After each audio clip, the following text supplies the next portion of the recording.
Everything you knew about self-improvement is wrong. Tired of setting goals that you can't seem to achieve.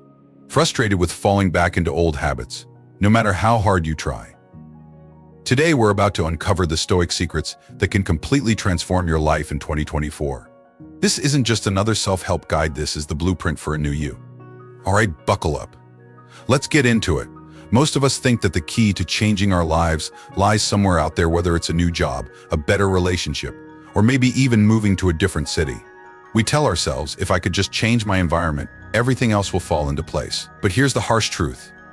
No matter where you go, who you're with, or what you do, your life will always reflect the state of your inner world. And that's exactly where Stoicism comes into play. Let me ask you this.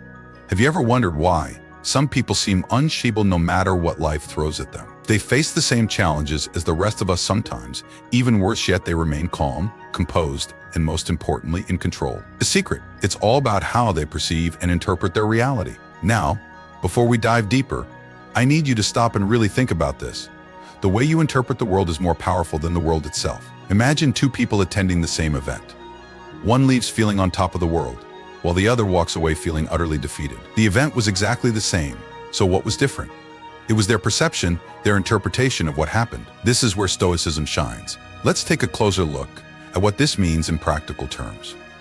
Stoicism isn't about shutting down your emotions or pretending everything is fine when it's not. It's about cultivating the strength to face your emotions head-on, understanding them, and then deciding how to respond. The Stoics like Seneca, Epictetus, and Marcus Aurelius didn't talk about this stuff, they lived it every single day. They knew that by mastering their inner world, they could influence their outer world. And here's the best part, you can do this too, but it's not going to be easy. Real talk, this requires daily practice. It's about doing the hard work every day to reflect on your thoughts, understand your emotions, and recognize that, in the grand scheme of things, the only thing you truly control is yourself. Yeah, I know it sounds tough, but let me tell you, it's worth every bit of effort. So why is this so important for you right now in 2024?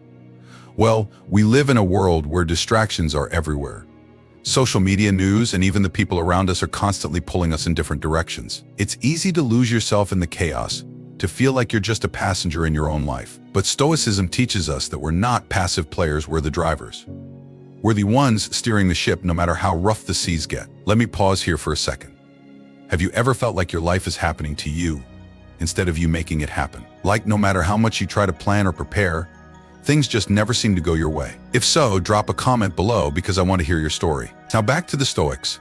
One of the most powerful tools they used was something called dichotomy of control. It's a fancy term, but the concept is simple. There are things you can control, and there are things you can't. The Stoics believe that the key to a happy, fulfilling life is to focus on the things within your control and let go of the rest. Sounds easy, right? But in practice, it can be incredibly challenging.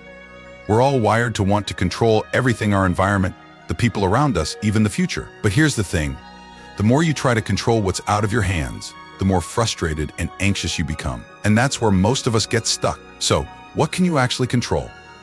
According to Stoicism, you control your thoughts, your actions, and your reactions. Everything else, what other people do, what they think of you, the state of the world is out of your hands. The Stoics teach us to focus on our own character, our own virtues. Because when you do that, everything else falls into place. Not because the world changes, but because you change. Take a moment to reflect on this. What's one thing in your life right now that you're trying to control, but deep down you know it's out of your hands? Share it in the comments. I'd love to hear how you're planning to let go of that burden. Let's dive deeper into the dichotomy of control. Think about your daily life, the things that stress you out, the stuff that keeps you up at night.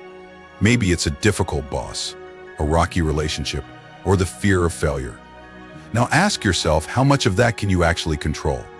The Stoics would argue that your boss's behavior or the outcome of your efforts are beyond your control, but how you choose to respond to these challenges, that's entirely up to you. Imagine this, you're at work, and your boss criticizes your performance in front of everyone. Instantly, you feel embarrassed, maybe even angry. You start thinking about all the ways you could have done better, or maybe you start blaming your boss for being unfair. But hold on before you spiral. Consider the Stoic approach. Instead of reacting, take a step back. Recognize that your boss's behavior is out of your control. What is in your control is how you choose to respond. You can let the criticism ruin your day, or you can use it as an opportunity to reflect and grow. This isn't about being passive or letting people walk all over you. It's about reclaiming your power by choosing how you react to the world around you. And when you do that, you start to see that most of the things that stress you out aren't worth the energy. You start to focus on what truly matters: your own growth, your own character, your own peace of mind. Have you ever tried to control a situation only to realize it was a losing battle? How did it feel when you finally let go? Share your experiences in the comments. I bet others will find it helpful too. But let's not stop there. The Stoics also teach us about the importance of amor fati, or love of fate. It's the idea that we should not only accept what happens to us, but actually embrace it as necessary for our growth. This might sound counterintuitive, especially if you're going through something tough right now. But think about it: every challenge, every setback, every disappointment is a chance to grow stronger, wiser, and more resilient. Take Marcus Aurelius, for example. As a Roman emperor, he faced unimaginable pressures, from wars to personal losses. Yet, he wrote in his journal, "The impediment to action advances action. What stands in the way becomes the way." In other words, the obstacles in your life aren't there to stop you, they're there to guide you. What's one obstacle you're currently facing that you could start viewing as an opportunity instead of a setback?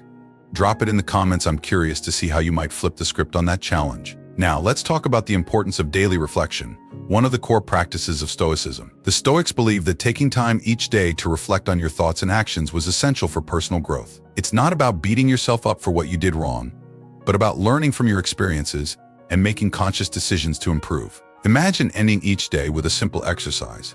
Ask yourself, what did I do well today? What could I have done better? And most importantly, how can I improve tomorrow? This daily practice not only helps you stay on track with your goals, but also builds a stronger connection with your inner community. Here's the thing: reflection isn't just about looking back. It's also about being mindful in the present moment. The Stoics were big on mindfulness, though they didn't call it that. They taught the importance of being fully present in whatever you're doing, whether it's working, spending time with loved ones, or even just enjoying a quiet moment alone. And when you're fully engaged in the present, you're not worrying about the future or dwelling on the past. You're just living, fully and authentically. When was the last time you truly reflected on your day? If it's been a while, challenge yourself to start tonight. Take just 5 minutes before bed to think about your day. What went well? What didn't? How can tomorrow be better? Let me know in the comments if you're up for the challenge. And speaking of challenges, let's talk about the concept of resilience. Stoicism is often seen as a philosophy of endurance, of holding on through the storms of life. But it's more than just gritting your teeth and bearing it. True resilience, according to the Stoics, is about transforming adversity into fuel for growth. It's about seeing every challenge not as a roadblock, but as a stepping stone. Think of it this way: life is like a forge, and you're the metal being shaped. Every hit, every trial, is a hammer's edge that forges you into something stronger, more resilient. But only if you let it. You have to be willing to embrace the process, to trust that each challenge is making you better. That's the Stoic way. Quick question: what's the toughest challenge you faced in the last year? How did it shape you? Or are you still in the process of being forged? Share your story below. I'd love to hear how you're growing through your challenges. Now, let's bring it all together. The Stoics believed that the key to a fulfilled life is virtue. But don't get it twisted: virtue in Stoicism isn't about being morally perfect or better than others. It's about living in alignment with your true self, your values, and your purpose. It's about being honest, courageous, and wise in your actions. And it's about doing the right thing, not because you want praise or recognition, but because it's who you are. This isn't something you achieve overnight. It's a lifelong practice, a daily commitment to be the best version of yourself, no matter what the world throws at you. And here's the beautiful part. When you focus on living virtuously, you start to find peace in the chaos. You start to see that true happiness doesn't come from external success, but from internal alignment. So let me ask you, what does living virtuously mean to you? Is it about being kind, honest, courageous? Share your thoughts in the comments. And if you're up for it, tell us one way you're going to start living more in line with your values in 2024. All right, my friends, as we wrap this up, remember, you have the power to transform your life. It's not about waiting for the right moment or the perfect circumstances. It's about making the decision right here, right now, to take control of your mind, your actions, and your reactions. In 2024, don't just let life happen to you, be one who shapes it. Thank you for sticking with me to the end.